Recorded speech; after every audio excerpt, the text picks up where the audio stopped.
नमस्कार, आप देख रहे हैं न्यूज स्टेट का डिजिटल प्लेटफॉर्म। मैं हूं अरुण सुंदराल। क्या यूपी में एक और शहर का नाम बदलने जा रहा है? ये सवाल इसलिए पूछा जा रहा है क्योंकि यूपी बजट सेशन के आखिरी दिन एक बीजेपी एमएलसी की ओर से ये मांग कर दी गई। ये बीजेपी एमएलसी हैं मोहित बेनीवाल। इनका ये कहना है, बाकायदा इनकी ये मांग है कि मुजफ्फरनगर का नाम बदलकर लक्ष्मी नगर कर दिया जाए। देखिए, यूपी में नाम बदलने पर हमेशा सियासत होती रही है और जब ये मांग उठी तो इसके बाद सियासी बयानबाजी भी शुरू हो गई और जमकर बवाल भी शुरू हो गया। इस पर डिप्टी सीएम की ओर से भी बयान आया है। तो इस मुद्दे पर चर्चा करने के लिए मेरे साथ मेरे सहयोगी मौजूद हैं। इसके अलावा सीएम योगी ने अपने भाषण में, विधान परिषद में दिए गए अपने भाषण में अबू आज़मी का जिक्र किया और बहुत ही इंटरेस्टिंग बात करी। उसके पर भी चर्चा करेंगे। फिलहाल पंकज जी, सबसे पहले मैं आपके पास आना चाहूँगा। क्या यूपी में एक और शहर का नाम बदलने जा रहा है? क्या मांग है, क्या पूरा मामला है? हमारे दर्शकों के साथ साझा कीजिए। देखिए, शहरों का नाम बदलने का ये और मांग करने और बदलने का ये सिलसिला जो है सो पिछले कुछ दिनों से या पिछले कुछ वर्षों से हम लगातार देखते आ रहे हैं। तो अगर नाम बदलने से ही अगर प्रगति होता है, नाम बदलने से ही आपको नई पहचान मिलती है और नए आप ऊंचाइयों पे जाते हैं, तो बहुत अच्छा। इस बयान का फिर स्वागत होना चाहिए। और भारत का जो नाम आर्यावर्त था, आर्यावर्त कर दिया जाना चाहिए। दिल्ली का जो नाम इंद्रप्रस्थ था, उसको इंद्रप्रस्थ फिर से कर देना चाहिए। तो ये देखिए, ये एक तरह से सियासत है। चूंकि सियासतदानों को जो सूट करता है वो अपने अपने हिसाब से वो करते हैं। अगर इस तरह की मांग हो रही है तो सिर्फ उत्तर प्रदेश में ही कम से कम 15 से 16 ऐसे जगह हैं जिनके की नाम बदलने की लगातार मांग हो रही है। और उसको ये बात सही है, वो जो जगह थे जिसमें ऐतिहासिक साक्ष्य जो हमारे पास हैं, औरंगजेब के टाइम में या मुगल के आने से पहले उनका कुछ और नाम था। इस कड़ी में आप अगर देखिएगा तो कानपुर का नाम कान्हापुर था, इलाहाबाद का नाम प्रयाग था, लखनऊ का नाम लक्ष्मणपुरी था, फैजाबाद का नाम अवध था, अलीगढ़ का नाम हरिगढ़ था, मुजफ्फरनगर जिसकी अभी बात करें उसका नाम लक्ष्मी नगर पहले था, शामली का नाम जो शामली है इसका पहले नाम श्यामली था, आजमगढ़ का आरीगढ़ था। उसके बाद से आप देखिए, बागपत का नाम बागप्रस्थ था, देवरिया का नाम देवपुरी था, सुल्तानपुर का नाम कुसबपुर था, लखीमपुर का नाम लक्ष्मीपुर था, मुरैना का नाम मयूरबंद था। तो क्या आप इन सारे जगहों का आप नाम बदलेंगे? तो मुझे नहीं लगता है जो इस तरह की बात होनी चाहिए। अब बात ये होनी चाहिए जो आपकी महंगाई क्या है, बेरोजगारी क्या है, लोगों के मुद्दे क्या हैं, कैसे एजुकेशन के स्तर को हम कर सकते हैं, जैसे वैश्विक स्थितियां हैं, हालात हैं, तो उन चीज़ों को प्रोग्रेस के लिए, ग्रोथ के लिए हम क्या कर सकते हैं। ये देखिए, पूरा जो बयान है ना, वो बयान आप देखिए, जैसे कुंभ का समापन हो गया है और सीएम योगी और प्रधानमंत्री मोदी और यह बीजेपी, पूरा बीजेपी की अगर बात करें तो वो कुंभ को एक आयोजन, ये धार्मिक आयोजन का ना करके वो एक तरह से राजनीतिक और ये रूप दे रहे हैं। चूंकि 2027 का रन है, 2027 के रन में अब एक तरह से यूपी जो है या बीजेपी जो है सो मोड में आ गई है और ये सब जो भी हो रहा है उसी की एक कवायद है। बिल्कुल, आपने दो चीज़ों का यहाँ पे जिक्र किया। सबसे पहले तो वो जो बयान था और किस तरह से क्या ऐतिहासिक नामों को दोबारा बदला जाना चाहिए, उनको दोबारा रखना चाहिए। सपा की ओर से ये आरोप लगाया गया, जब ये मांग उठी, जो मोहित बेनीवाल हैं उनकी तरफ से ये बयान दिया गया कि एक जनभावना से जुड़ा मुद्दा है और उन्होंने ये बयान बाकायदा मांग रखी है विधान परिषद में। इसके बाद सपा की ओर से, मेरे साथ सौरभ जी भी मौजूद हैं, सपा की ओर से ये पूछा गया या आरोप लगाया गया कि ये तो नाम बदलने वाली सरकार है, आप विकास या दूसरे एजेंडे पर या मुद्दों पर काम नहीं कर रहे, आप नाम बदलने वाली सरकार बनकर रह गए हैं। तो इस तरह के आरोपों पर या इस तरह की मांग पर आप क्या कहना चाहते हैं? क्या लगता है? देखिए, नाम बदलने की जहाँ तक बात है, देखिए नाम उसी हिसाब से रखे जाते हैं। चाहे पूर्ववर्त में जब बदली गई सर, ये नाम बदले गए, उस समय जो शासक रहे उन्होंने अपने हिसाब से उसका नाम बदल दिया है, मॉडिफाई कर दिया। आज अगर नाम बदलने की बात हो रही है, जब नाम बदलने की बात प्रस्ताव रखा है एमएलसी मोहित बेनीवाल ने, तो केशव प्रसाद मौर्य का बयान ये आया कि उन्होंने कहा कि सबको अपनी आज़ादी, अपनी अपनी बात रख सकते हैं। उसके बाद में इसमें सपा के नेता हैं और अखिलेश यादव के चाचा हैं, शिवपाल यादव ने भी अपना रिएक्शन दिया। उन्होंने कहा कि ये नाम बदलते रहते, देखिए कहीं हमारा और आपका नाम बदल दे। सदन में भी ये मुझे शिवपाल की जगह हमेशा चच्चू चच्चू कह के ही बुलाते रहते हैं। तो उन्होंने कहा कि नाम बदलने की राजनीति चलती रहती है, लेकिन जो डेवलपमेंट है, देखा जाए डेवलपमेंट, अब आप देखिए बहुत पहले चर्चा जब केंद्रीय स्तर पर देखिए तो इंडिया का नाम भारत करने की बात की गई कि बात कर दें। मुझे लगता है कि अगर ये चीज़ें, तो एक बार में सरकार को ऐसा कोई गैजेट निकालना चाहिए, नाम बदल के आप फाइनल कर दीजिए, क्योंकि उससे मुझे नहीं लगता कि कोई भौगोलिक स्थिति या फिर उसकी डेवलपमेंट या कुछ चीज़ें बदल सकती हैं। तो अगर सरकार इसको बार बार मुद्दा क्यों बनाती है, ये सभी जनता को पता भी है, सभी लोगों को पता है कि आखिर ये बार बार मुद्दा क्यों उठता है। अगर ये वाकई बदलने का मूड है, नाम बदलने का मूड है, आप नोएडा में रहते हैं, हम लोग नोएडा में रहते हैं, नोएडा में आप कितने लोगों से आप पूछ लेंगे तो शायद नोएडा का जिला का क्या नाम है वो बताना उनके लिए मुश्किल होगा। तो इलाके में जो चीज़ें फेमस हो जाती है, जैसे आप मुगल सराय स्टेशन के नाम लीजिए, स्टेशन का नाम दीनदयाल स्टेशन कर दिया गया, लेकिन आज भी लोग उसे मुगल सराय कहते हैं। अयोध्या आपने फैजाबाद को अयोध्या कर दिया कि अयोध्या जिला नाम होगा, लेकिन अभी भी लोग वहाँ के लोग फैजाबाद ही कहते हैं। प्रयागराज, जहाँ जिसको प्रयागराज पहले कहा जाता था, आज भी उसी को प्रयागराज कहा जाता है, और जहाँ इलाहाबाद कहा जाता है उसको इलाहाबाद ही कहा जाता है। तो इतना मतलब एक कागज़ पे बदल जाना, लेकिन लोगों में बदलने में काफ़ी देर आता है। आप दिल्ली का एग्जाम्पल ले लीजिए, कनॉट प्लेस आपका कितने दिनों से राजीव चौक के नाम से जाना जाता है, लेकिन आज भी लोग दिल्ली जब आते हैं तो उसकी पहचान कनॉट प्लेस से ही होती है।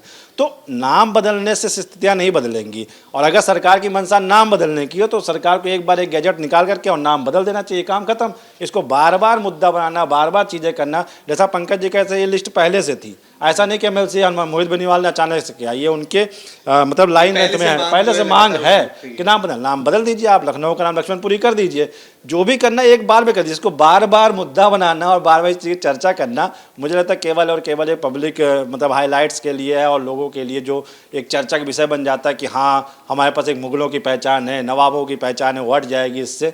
तो मुझे लगता है कि ये केवल एक चर्चा का विषय है, रील वीडियो टाइप की चीज़ें होती है, जो कंटेंट लोगों को मज़ा आता है, सुनने में अच्छा लगता है। तो सरकार ऐसी बातें हमेशा लगातार मौके मौके पे आता रहता है। और देखिए, और ये इंटरेस्टिंग समय पर भी आता है जब जो सारी पार्टियां हैं वो कहीं ना कहीं यूपी विधानसभा चुनाव की तैयारियों में जुट गई हैं। इसके अलावा बहुत इंटरेस्टिंग चीज़ एक और हुई विधान परिषद में आज। सीएम योगी की ओर से बजट पर भाषण दिया जा रहा था। इस दौरान उन्होंने अबू आज़मी का जिक्र किया, जो महाराष्ट्र में सपा के प्रदेश अध्यक्ष हैं। उन्होंने औरंगज़ेब की तारीफ की थी, जिसके बाद उन्हें महाराष्ट्र विधानसभा से सस्पेंड कर दिया गया। अब उनके ऊपर सीएम योगी का बयान आया कि जो औरंगज़ेब फैन गैंग है उसे आप यूपी भेजिए, हम उसका इलाज कर देंगे। तो सीएम के स्टेटमेंट को आप किस तरह से देखते हैं? देखिए, सबसे पहले तो अबू आज़मी का जिस तरह से बयान था, उनके बयान की मतलब निंदा की जानी चाहिए, जो उन्होंने जिस तरह की बयान दिया था। देखिए, आप सियासतदान हैं, अगर आम आदमी कोई इस तरह का बयान देता है तो आपका काम होता है जो उसको इस तरह की मतलब आम जनों की भावनाओं को आहत ना करें और उस पर रोक लगाएं। अब एक नेता जो होता है एक रोल मॉडल होता है, उसको लोग फॉलो करते हैं। तो अगर ये नेता अगर इसी तरह से बयान देंगे, देखिए औरंगजेब भारत का एक इतिहास है, भारत उससे इनकार नहीं कर सकता। जो औरंगजेब मुगल ने यहाँ के शासन किया, उनके शासनकाल में कई अच्छी चीज़ें भी हुई तो कई बुरी चीज़ें भी हुई। तो उस समय में जब हम औरंगजेब की बात हम करते हैं तो औरंगजेब की बात में ये माना जाता है जो औरंगजेब के समय में कट्टरपंथ हुआ और ये हुआ। लेकिन औरंगजेब के समय में देखिए, औरंगजेब जब यहाँ शासन करने आए तो औरंगजेब का जो शासनकाल था उसने करीब 30 साल तक अपना दक्कन में बिताया। तो औरंगजेब पे डायरेक्ट ये कह देना जो औरंगजेब ने ही मंदिर को तुड़वा के मस्जिद बनाया, ये गलत है। औरंगजेब के समय में जो सामंत हुआ करते थे, जिन्होंने अपना इस्लाम में कन्वर्ट हो गए थे, तो उन लोगों का ये था जो हमारे मतलब कहावत है जो नया जो होता है सो वो एक चीज़ को बार बार वो करता है। तो उस तरह की चीज़ें हाँ, ये भी सही है जो औरंगजेब के टाइम में मंदिर को तोड़ा गया था, लेकिन ये भी बात उतना ही सत्य है औरंगजेब के टाइम में कुछ मंदिर बनाए भी गए। लेकिन अगर आम तौर पे देखें तो हिंदू पे उन्होंने जजिया जैसे धार्मिक टैक्स लगाए, जिससे कि ये हुआ। और देखिए, औरंगजेब के शासनकाल में एक और चीज़ जो हुआ, जो औरंगजेब का मुगल साम्राज्य का भारत में पतन का एक जो मुख्य कारण रहा, वो ये रहा जो उस समय में अकाल और प्लेग जैसी महामारियाँ आई। उससे क्या है, जो हिंदू की जो यहाँ आबादी थी वो 80% से ऊपर की हिंदू की आबादी थी, तो ज़्यादा उनको परेशानी, उस पर से धार्मिक टैक्स और ये सब लगा, तो ये हुआ। और देखिए, जब शासन रिलीजियस कन्वर्जेंस भी आया तो वो इसलिए हुआ जो अकाल और महामारी जो समय में चल रहा था, तो लोगों को लगता था जो शासन पक्ष से हमें कुछ मिल जाएगा, तो उस वजह से वो लोग अपने लोभ और लालच में वो गए। और ये देखिए, जो वही आक्रांता, अगर हम औरंगजेब को अगर आक्रांता हम कहते हैं तो यही आक्रांतापन जो उनका था, उनके मुगल साम्राज्य का इंडिया में पतन का भी एक कारण है। तो अब जैसा बोओगे वैसा पाओगे, तो औरंगजेब को या मुगल साम्राज्य को उसका फल मिल गया। अब हमारा जो है इन मुद्दों से हटके, जैसे सीएम योगी ने जो जैसे बयान दिया, तो देखिए इन बयानों बयानों से, हमारे बड़े नेताओं को, हमारे जो रोल मॉडल हैं उनको इन लोगों चीज़ों से मतलब बचना चाहिए। हालांकि वो सियासी अपने नफ़े नुकसान के हिसाब से सब बात करते हैं, और जो अभी इन्होंने जो दिया है सीएम योगी ने जो बोला उनके सियासत को सूट करता है। हिंदुत्व का मामला करना है, 2027 का रन आगे है और उसका बिगुल फूट चुका, मतलब बिगुल बच चुका है और उसकी तैयारी अभी से शुरू हो गई है। और देखिए, आपने 2027 के विधानसभा चुनाव की बात की, जिक्र किया किस तरह से सभी जो सियासतदान हैं अपनी तैयारियों में जुटे हैं। इस बीच सीएम योगी का यह बयान आना, खासतौर पर वो सपा के नेता हैं, सपा के विधायक हैं महाराष्ट्र में, और उनकी ओर से पहले ये बयान दिया गया, इसके बाद सीएम योगी ने काउंटर किया। यानी ये माना जाए सौरभ भाई कि जो सपा है वो इस मुद्दे पर यूपी में घिर सकती है। देखिए, आप सीएम योगी को एक हिंदू फायर ब्रांड नेता के तौर पर देखते हैं, और सीएम हैं प्रदेश के, और आगे जो है चुनाव आने वाले हैं, तो कहीं ना कहीं सपा जो है इस मुद्दे पर घिर सकती है, जिस तरह का उन्होंने बयान महाराष्ट्र में दिया। बिल्कुल घिर सकती है, क्योंकि आप देखिए कि अबू आजमी का बयान आता है, उसके बाद जब उनको महाराष्ट्र विधानसभा से निलंबित किया जा रहा है, उसके बाद अखिलेश यादव ट्वीट करते हैं। अखिलेश यादव का ट्वीट क्या होता है कि अगर किसी के भाषा पर या उसके आधार पर, विचारों के आधार पर उसको निलंबित कर दिया जाता है, तो ये थोड़ा सा सोचने का विषय है। उन्होंने इस पर भाजपा को तंज भी किया कि आज़ाद रहे ख्याल आपका, नहीं सहेंगे भाजपा, ऐसा कुछ उन्होंने ट्वीट भी किया। तो इस तरीके से डिफेंड करना, और कहीं ना कहीं मुझे लगता है जिस तरह से अबू आजमी को सस्पेंड किया, हालांकि अबू आजमी ने कल अपना बयान वापस भी लिया, उन्होंने माफ़ी मांगी। और ये इसलिए भी सेंसिटिव हो जाता है क्योंकि देखिए, आप महाराष्ट्र की जो इतिहास है वो औरंगजेब और जो मराठा थे उनके बीच में युद्ध जो था, दक्कन का युद्ध, दक्कन में जो संघर्ष हुआ, तो उस लिहाज से भी काफ़ी सेंसिटिव जो होता है स्टेटमेंट ये हो जाता है। क्योंकि आप देखिए, अभी मूवी रिलीज हुई है छावा, उसमें औरंगजेब को पूरी तरह से पोर्ट्रे किया गया। यही बात है कि कल जो नवनीत राणा है वो भी यही बोल रही थी कि जिस तरीके से जो अबू आजमी ने बयान दिया है, तो उनको जाके छावा फिल्म देखनी चाहिए थी, तो उनको पता चलता कि संभाजी और शिवाजी ने क्या किया है। और आज नवनीत राणा ने भी मांग किया कि संभाजी का जहाँ पर, औरंगजेब का जहाँ पर आज भी उसकी कब्र है, तो उन्होंने कहा कि उसको उखाड़ फेंकना चाहिए ताकि उसकी नामो निशान यहाँ से मिट जाए। लेकिन ये पूरी राजनीतिक तरीके से देखिए, इमरान मसूद का ही बयान आ गया औरंगजेब को तारीफ को लेकर के, कांग्रेस में, दोनों सहयोगी पार्टियाँ हैं। लेकिन ये पॉलिटिकल इसलिए भी है पूरी तरीके से देखिए कि अब तारीफ जिस तरीके से किया, तो सीएम योगी ने आज जब सदन में बोल रहे थे तो उन्होंने कहा कि अगर औरंगजेब कितना अच्छा नायक था तो कम से कम वो आदमी को, उनके पिताजी की जो बायोग्राफी है, शाहजहां की बायोग्राफी, उसको पढ़ लेते, उन्हें पता चल जाता कि औरंगजेब ने क्या किया था, जिसने अपने पिता को ही बंदी बना दिया था, अपने भाइयों की हत्या कर दी थी। उसके बाद में मुगल जो सक्सेशन था वो भी था, लेकिन वही चीज़ तो उन्होंने कहा, एग्जाम्पल दिया।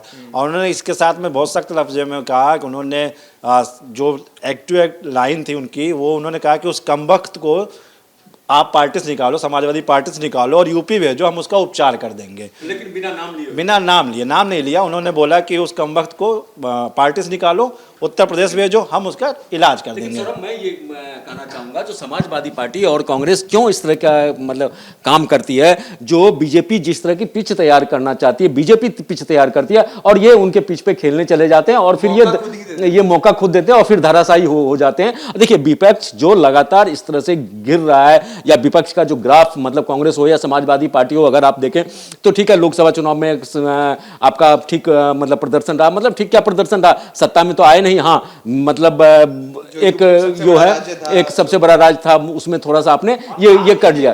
तो ये इस तरह की, ये लोग इसमें क्यों फंस रहे हैं? इनके पास इतने बेरोजगारी के मुद्दे हैं, रोजगार के मुद्दे हैं, महंगाई के मुद्दे हैं, इतने मुद्दे हैं, ये इन पे बात ना करके, ये धर्म और इस सब की बात में करके, जो कि बीजेपी को सूट करता है, बीजेपी का कोर राजनीति का पॉइंट है, उस पर ये लोग करने लगते हैं। सबसे अच्छी बात ये थी, आप देखिए, जैसे ही जब मोहित बेनीवाल ने ये बात उठाया कि लक्ष्मी नगर कर दिया जाए मुजफ्फरनगर का नाम, तो केशव प्रसाद मौर्य ने उन्होंने ये कहा कि हर एमएलसी को अपना अधिकार है, अपना विचार रख सकता है। यहाँ पे बयान से बच गए, कोई मुद्दा नहीं बना। वो बोल सकते थे कि ठीक है, बदला जाएगा, हम इस पे प्रस्ताव रखेंगे, सोचेंगे, विचारेंगे। अखिलेश यादव को भी इस पे रिएक्शन नहीं देना चाहिए था कि वो अबू आजमी का अपना पर्सनल विचार है, जिस तरीके से विचार है उस पर क्या एक्शन, सपोर्ट में खड़े हो गए। उन्होंने कहा अगर आज़ाद ख्याल का मतलब ये है कि अब देश को ही गाली देना शुरू कर दीजिए, देश को जिसने, हाँ, ये आज़ाद ख्यालात नहीं हो गया ना, तो फिर समय रहने के ऊपर जो चीज़ें हुई, जो अभी हाल फिलहाल में हुआ, तो उसकी आज़ादी थी। तो अगर इसको डिफेंड करने की बात आ गई तो यहाँ पे वो खुद फंसते चले जाते हैं। थोड़ा सा मुझे लगता है कि यहाँ पे सोचने की ज़रूरत होती है कि बीजेपी जो चीज़ करती है, मतलब करते हैं कि माहौल ही बीजेपी को ये लोग खुद ही दे देते हैं कि आप जीतिए। जैसा बीजेपी हमेशा कहते हैं कि हमें राहुल गांधी हमेशा केंद्र में राहुल गांधी जितवाते हैं और उत्तर प्रदेश में अखिलेश यादव जितवा देते हैं। कुछ ना कुछ उनके पार्टी की तरफ से ऐसे बयान जाते हैं जो बीजेपी के लिए हमेशा फायदेमंद साबित हो जाते हैं। बिल्कुल। और बजट सेशन के आखिरी दिन दो बड़े मुद्दे, एक तो मुजफ्फरनगर का नाम बदलने की बात या फिर ये जो सीएम योगी का पलटवार आया है, तो ये दो मुद्दे बजट सेशन के आखिरी दिन आना और इसके बाद आगे विधानसभा चुनाव है, सभी पार्टियां जो है पूरी तरह से तैयारियां कर रही हैं। तो ये राजनीति, ये इस पर सियासत आगे भी बढ़ती जाएगी। पल पल की खबरें आपके पास न्यूज़ स्टेट लाता रहेगा। फिलहाल इस चर्चा में इतना ही। आपका इस पर क्या कहना है हमें कमेंट बॉक्स में ज़रूर बताइएगा। धन्यवाद। न्यूज नेशन अब व्हाट्सएप पर खबरों के ताजा अपडेट के लिए न्यूज नेशन के इस QR कोड को स्कैन करें।